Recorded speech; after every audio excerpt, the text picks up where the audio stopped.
Please state and spell your name. My name is MaryAnn Brown. It's MaryAnn Brown. Tell me in your own words, beginning to end, about your ghost story. My ghost story took place when I visited a haunted attraction in Pontiac, Michigan called Erebus.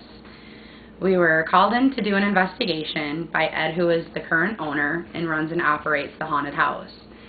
We were called in because several employees over the years have reported having several experiences throughout the building. So we arrived. The first thing that we did was took a tour of the location. We walked through the entire area and listened to the claims and reports of activity that was going on. From that point on, we started to set up our equipment. It was during the process of setting up the equipment on the third floor, which is actually a storage area. What's interesting about the area is they actually have coffins that are stored in this particular area, so they actually like to call it the coffin room. One of the coffins actually contains actual human remains. There's actual bones inside of the coffin.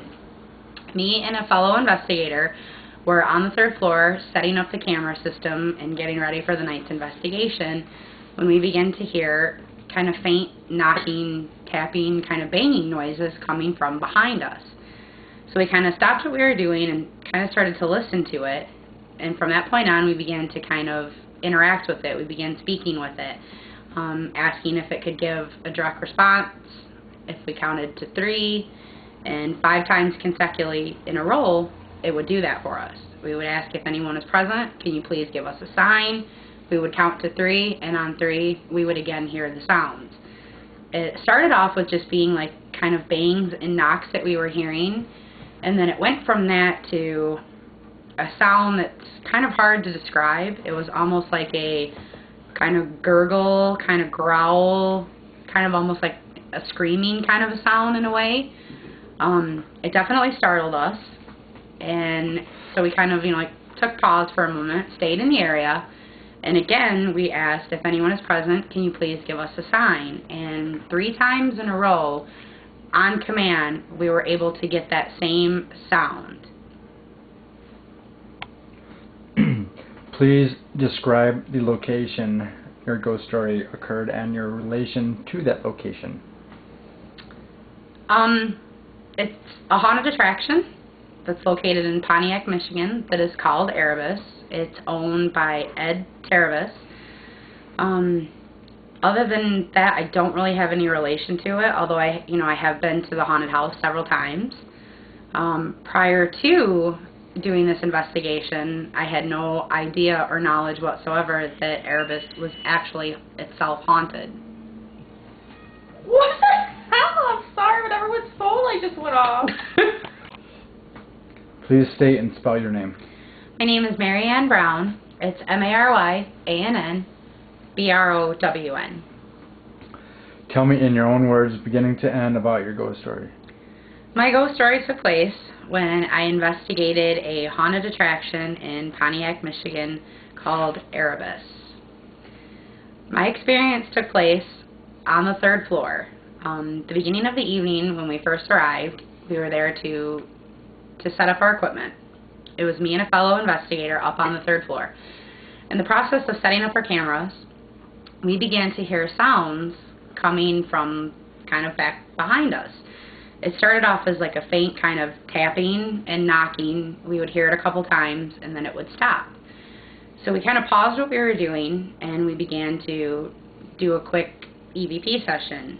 We just began asking if there was anyone there with us. Could they please give us a sign of their presence?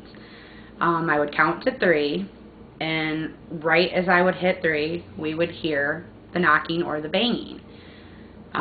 This happened probably 5 times in a row, and every single time that it happened, it was as I counted to 3 and was asking for a response. After we heard the 5 times of just having knockings and bangings, we asked again, and to our surprise, we got a completely different response. We got a response that kind of sounded, the only way to describe it is like a kind of gurgled, kind of growl, almost like a muffled type of a scream. It actually kind of shocked us a little bit at first. But we stayed in the area and kind of kept questioning, kept going with, can you please make that sound again for us? We want to be sure that, you're here with us. And 3 times in a row, on to direct response with me counting to 3, when I would hit 3, we would hear the same sound again coming from the area, coming back from behind us. What kind of makes this interesting to me is the 3rd floor of Erebus, where we were hearing all of these sounds coming from, is just a storage area. And they actually call it the coffin room because they actually have several coffins that are stored in that area. One of these coffins that's in this particular area of the building actually contains human remains. There's actually bones inside of the coffin. Whether this is the individual or not, I couldn't say, but I do know that we were able to get direct responses several times while in that area, which would lead us to believe that there's an intelligent type of haunting that is taking place there versus being a residual type of a haunting, because it seemed to respond directly to questions that were being asked. Please describe the location your ghost story occurred and your relation to that location. The location is a large commercial property. For 40 some odd years, up until 2005, it was actually an abandoned building. It's a very large structure. It is 3 stories tall. It contains a basement level that has a boiler room in it, and then also the 3 upper floors to it. So it's a very large structure. It takes up pretty close to almost an entire city block. It sits on a corner. The owner of Erebus purchased the property back in 2005 to open it up as the haunted attraction that it is today. There's not much really known about the building prior to him purchasing it. It had been abandoned and vacant for almost 40 years. I don't really have any relation to the location other than I know that it is a haunted house. It's one that I have been to several times. Other than that, I don't have any relation to the location other than having visited the haunted house several times, but I was not aware that there was actual paranormal activity that was taking place in the building until we were called in by Ed, who is the owner, to do an investigation. Is there any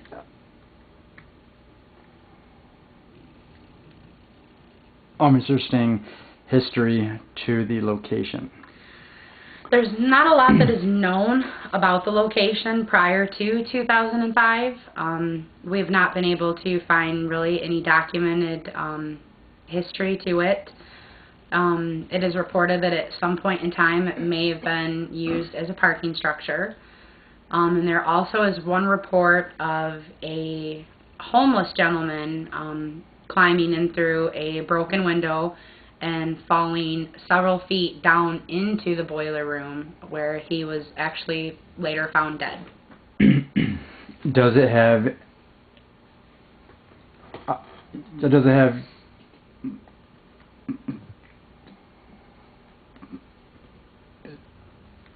so many historical relevance?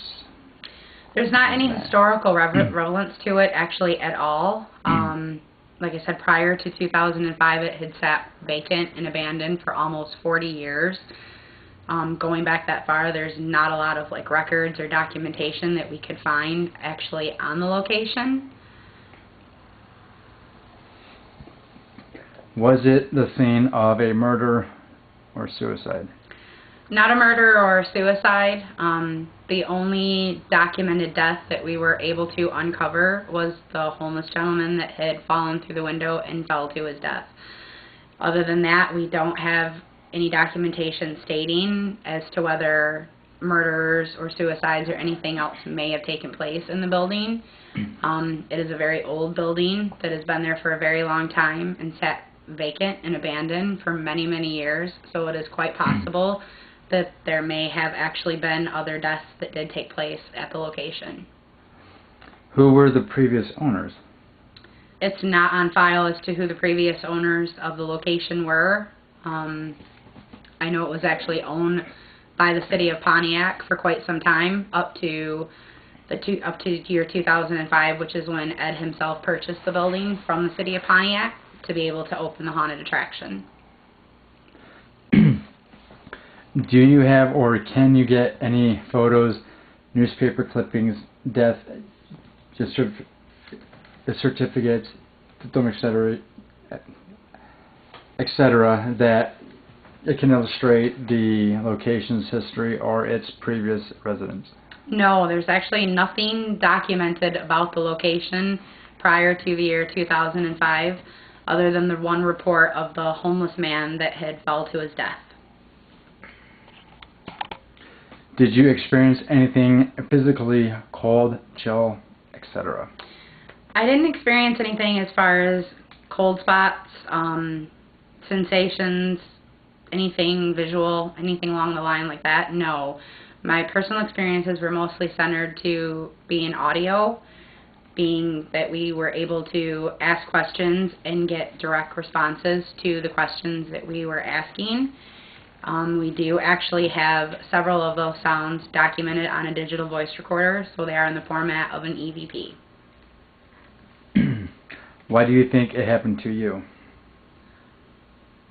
I don't really know how to answer that question. Not 100% sure. As we like to say, these kind of things don't act on cue. There's no way to know who they'll respond to.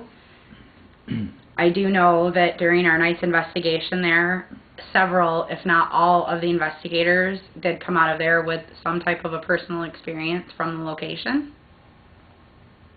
But why I think that they just responded so directly to me, I couldn't tell you. That'd be a question that I'd actually have to go back and ask them. Okay, and have you seen or experienced anything else at the location of your ghost story? That is the only time that I've ever investigated Erebus. So I'm hoping in the future to go back and investigate it again. I'm very intrigued with the fact that I got so many direct responses to questions that I was asking, which would lead me to believe that we were dealing with an intelligent type of a haunting taking place there. It was too consecutive, it happened too many times, and it happened on cue every single time. And also, has anyone else seen or experienced anything else? Yes, as I mentioned, several of the investigators that were there present that evening all came out with some type of a personal experience, whether it be witnessing something, feeling something, hearing something.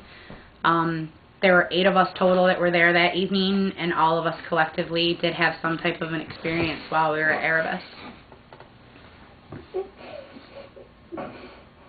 Are they still there? I believe that whatever is haunting Erebus will always stay there. I personally believe that the experiences that I had on the 3rd floor relate to the remains that are still present there. I believe that as long as those remains are there, the potential for the haunting to continue is definitely going to be there. If the experience or ghost is gone, where do you think they went and why? I don't think that they'll ever leave. I think that there's tragic things that happen that can kind of ground a spirit to a location. They could also be choosing to stay there. Again, I personally feel that my experiences that happened on the 3rd floor relate to the remains that are still there presently. Whether or not, if they were to properly dispose of those remains, would that put an end to the activity that goes on there? That's not really a question that I can answer. It's my personal belief that as long as his remains are there, whoever the individual is will continue to be there. Why do you think this activity is happening in this particular location? I think a lot of the activity that is going on there is happening because, especially on the third floor area, because of the fact that human remains are there, the individual is not at rest, so that could be what's causing them to haunt the area and stay there in that particular area. And how has this experience affected you? This experience affected me because I've never collectively had so many direct responses in one particular given location like I did at Erebus the night that we investigated. A lot of times you'll hear, people refer to an intelligent haunting versus a residual type of a haunting, as where a residual is just like hearing sounds. It can be like a playback, much like a recording. But this definitely seemed to have an intelligence to it. It would directly respond to questions when asked. If we asked for it to give us a sign, it would. If we asked for it to make a sound, it would. When you're dealing with something that's kind of acting on command like that, it usually can end up meaning that it's an intelligent type of a haunting that's there. Whatever is there is wanting to communicate. How do you know the other storyteller? I know Philippe for probably about 4 or 5 years now. We met when I had joined a former group that I am no longer with. We had both ended up leaving that particular organization, but kept and maintained a very close personal friendship that we have for about 4 or 5 years now. We're very good friends, and we are fellow teammates and investigators with the Lower Michigan Paranormal Society. When did you first hear the photo EVP? I first heard the EVPs, the electronic voice phenom that we captured that evening, several days later, after one of our investigators began reviewing the evidence and going through it. He had taken note of the experiences that we were having on the third floor, and one particular audio clip that we caught is the exact sound that we heard consecutively 3 times in a row while on the third floor. And it's the sound that there's really no way to describe it. It kind of sounds between a scream to possibly a growl. It's very, very gurgly, very kind of a gargled type of a sound, very distinctive sound. The minute that the audio clip was played for me, I knew exactly what it was. I knew exactly where it was captured because it was a sound that I had heard 3 times on command while doing the investigation at Erebus. Describe what you saw. I didn't actually see anything during that particular investigation. Most of my personal experiences were kept to audio. But what's interesting about that is all of the EVPs that we seem to have captured that evening, with the exception of 1, maybe 2, were all direct responses to questions that were being asked. When you first saw it, what did you feel? Scared, surprised, disbelief? I would actually have to say I was probably surprised because the beginning of the evening, when I had first heard the sounds and began to ask questions, the direct responses that I was getting, I was actually kind of thrown by that.